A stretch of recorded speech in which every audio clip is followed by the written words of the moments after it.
butter, and the wringing of the nose brings forth blood. So the forcing of wrath brings forth fighting. Chapter 31, the book of Proverbs, chapter 31. The words of King Lemuel, the prophecy which his mother taught him. What, my son, and what the son of my womb, and what the son of my vows? Do not give your strength to women, nor your ways to that which destroys kings. It is not for kings, O Lemuel, it is not for kings to drink wine, nor for princes to drink strong drink, lest they drink and forget the law, and twist the judgment of any of the afflicted. Give strong drink to him who is ready to perish, and wine to those who are heavy of heart. Let him drink and forget his poverty, and remember his misery no more. Open your mouth for the dumb, for the cause of all the sons of those who are passing away. Open your mouth, judge righteously, and plead the cause of the poor and the needy. Who can find a woman of virtue? For her price is far above rubies. The heart of her husband trusts safely in her, so that he shall have no need of spoil. She will do him good and not evil all the days of her life. She seeks wool and flax and works willingly with her hands. She is like the merchant's ships. She brings her food from afar. She also rises while it is still night and gives food to her household and a share to her maidens. She considers a field and buys it. With the fruit of her hand she plants a vineyard. She binds her loins with strength and makes her arms strong. She sees that her merchandise is good. Her candle does not go out by night, and she lays her hands to the spindle, and her hands hold the distaff, and she stretches out her hand to the poor. Yea, she reaches forth her hand to the needy. She is not afraid of the snow for her household, for all her household are clothed with scarlet. She makes herself coverings. Her clothing is silk and purple. Her husband is known in the gates, when he sits among the elders of the land. She makes fine linen and sells it, and delivers girdles to the merchants. Strength and honor are her clothing, and she shall rejoice in time to come. She opens her mouth with wisdom, and in her tongue is the law of kindness. She looks well to the ways of her household, and does not eat the bread of the idleness.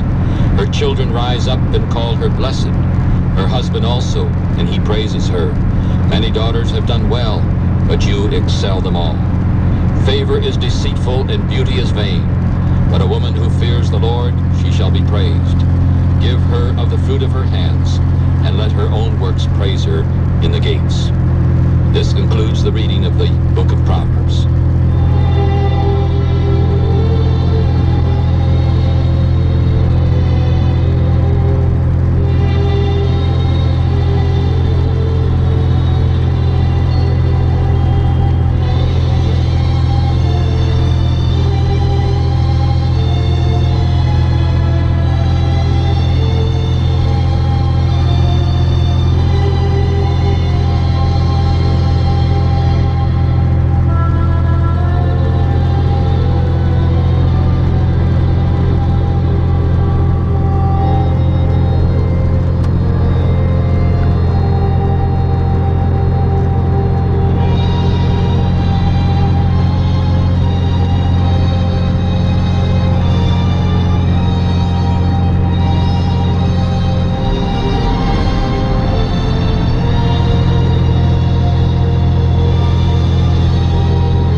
conclude our family radio Bible reading fellowship, we turn to a book in the New Testament, the letter from Jude, second from the last book of the New Testament, just preceding the Revelation, the letter from Jude. Jude, the servant of Jesus Christ and brother of James, to them that are sanctified by God the Father and preserved in Jesus Christ and called, mercy unto you and peace and love be multiplied. Beloved, when I gave all diligence to write unto you of the common salvation, it was needful for me to write unto you and exhort you that ye should earnestly contend for the faith which was once delivered unto the saints. For there are certain men crept in unawares who were before of old ordained to this condemnation, ungodly men turning the grace of our God into lasciviousness, and denying the only Lord God and our Lord Jesus Christ.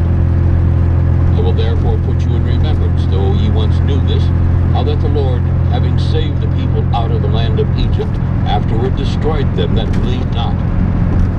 The angels which kept not their first estate, but left their own habitation, he hath reserved in everlasting chains, unto darkness, under the judgment of the great day.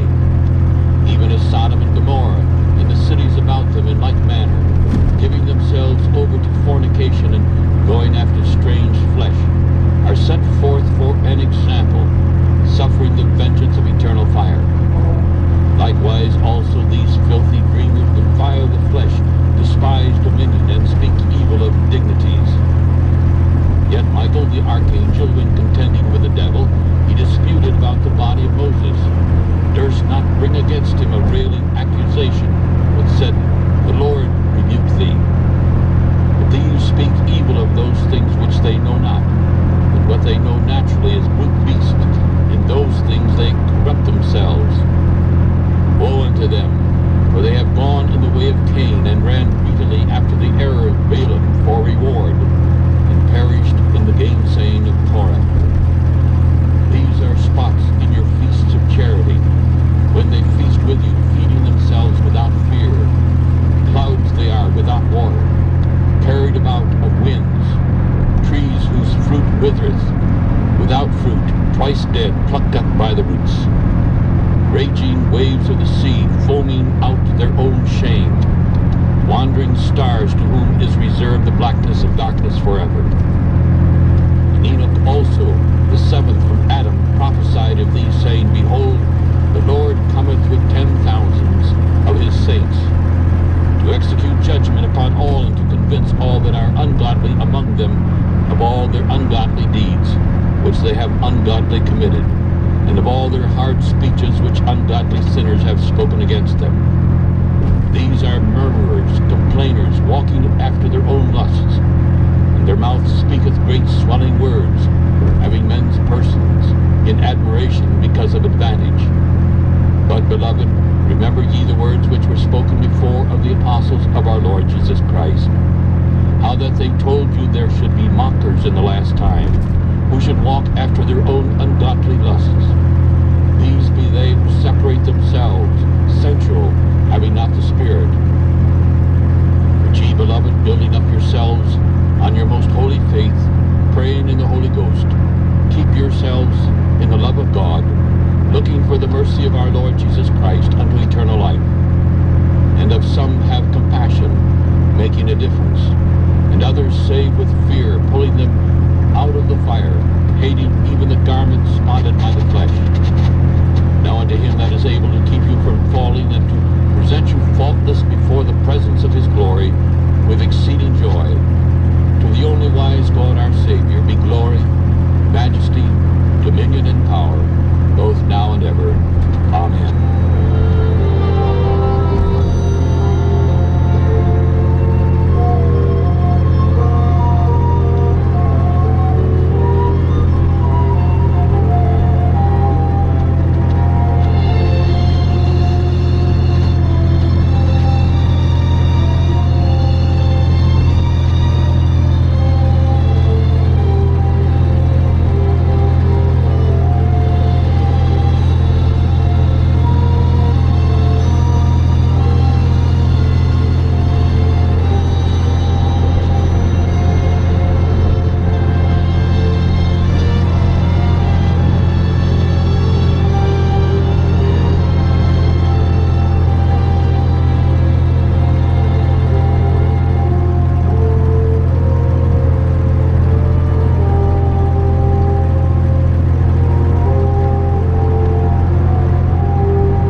2023. Here are some bright spots.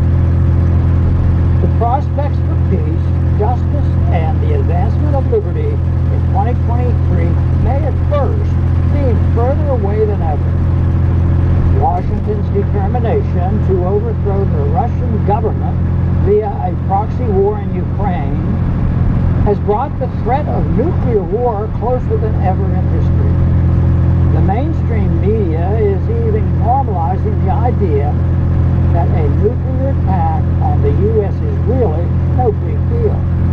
Yahoo News wrote yesterday that a public health expert is concerned that Americans are not sufficiently prepared for nuclear bombs hitting major U.S. cities.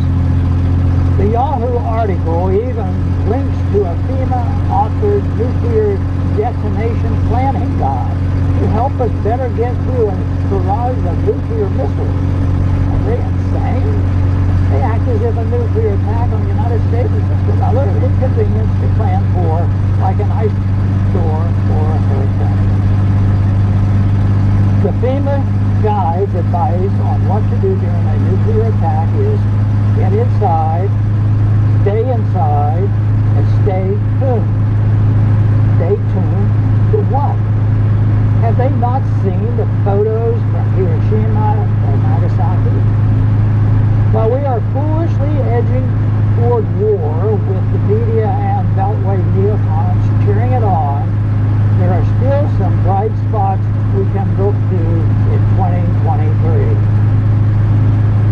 First, polls consistently demonstrate increasing American opposition for U.S. involvement in Ukraine.